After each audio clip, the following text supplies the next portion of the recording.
আসসালামু আলাইকুম, কেমন আছেন সবাই? আশা করি ভালো আছেন। তো অ্যানাদার ব্লগ নিয়ে এসে পড়লাম।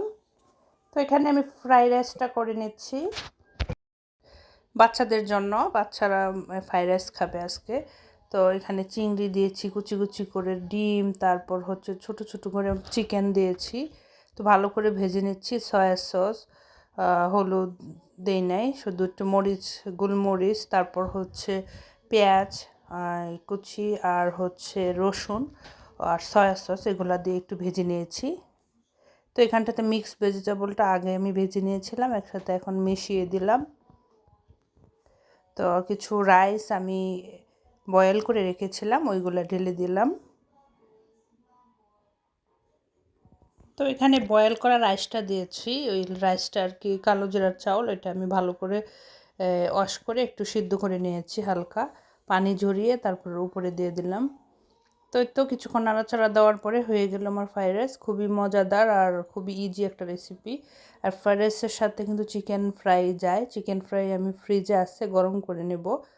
তো এগুলো আগে শেষ করে নিচ্ছি। তো ফ্রাইড রাইসটা অনেকভাবে করা যায়, অনেক সময় ক্যাচআপ আরও কিছু দেওয়া যায়, কিন্তু আমি এভাবে ইজিলিভাবে করেছি। ঘরের মধ্যে যা ছিল আমি তা দিয়েই করে নিয়েছি। তো এখানে হচ্ছে আমি একটু সালাদ করে নিয়েছি। এখানে বুটটা আমি ক্যানের বুট নিয়েছি, আবার এই বুটটা আবার সিদ্ধ করে নেওয়া যায়, কিছুক্ষণ ভিজিয়ে সিদ্ধ করে নিলেই হলে। তারপর হচ্ছে এইখানে আভোকাডো, নিচে শসা আছে, সাইডে টমেটো, আর একটু সরিষা তেল, গোলমরিচ, লবণ দিয়ে ভালো করে মাখিয়ে কিছুক্ষণ রেস্টে রেখে দিব। তারপর হয়ে যাবে ইজি একটা সালাদ। আর এটা খেতে খুবই মজা। তো এখানে অলিভ অয়েল তেলটা দিতে পারলে আরও ভালো। আর এই তো কুচি করে পেঁয়াজ, তারপর কাঁচামরিচটা তো দিলে ভালো, কিন্তু আমি শুধু পেঁয়াজটা দিয়েছি। তো ভালো করে মিক্স করে নেব।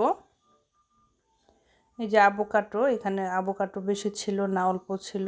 কাটার পরে অর্ধেকই পচা চলে গেছে। আভোকাডোটা কি বোঝা যায় না যে উপর দিয়ে ভালো না ভিতরে ভালো হবে কি না, কারণ উপরে কালো কালার থাকে, তো সেই জন্য আর কি।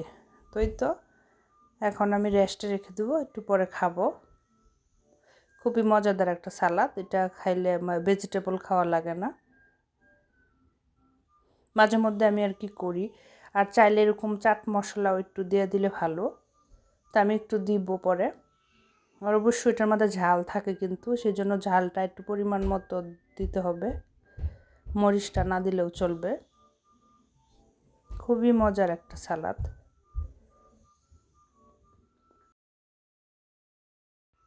তারপর এখানে হচ্ছে বাংলাদেশি খাবার। এখানে এক আন্টি আসছে, উপরের বাসার আন্টি বাংলাদেশতে আসছে, পিঠা মিষ্টি এগুলো নিয়ে আসছিল।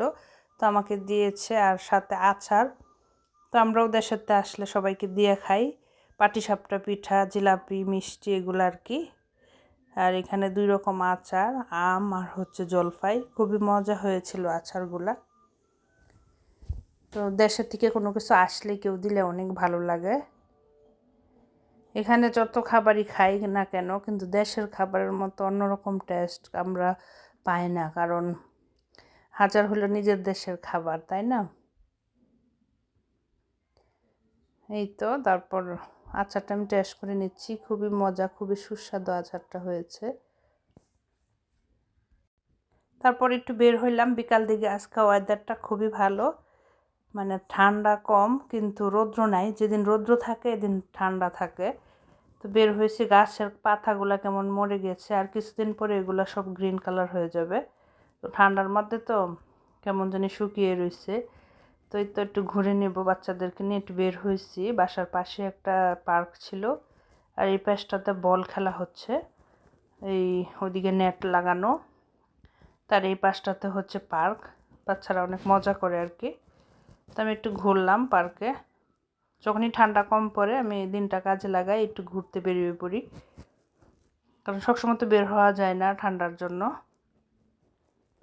তারপরেও কেমন জানি ঠান্ডা, হাত পাও কেমন ঝিমঝিম করে আসতেছে, মানে এতই ঠান্ডা।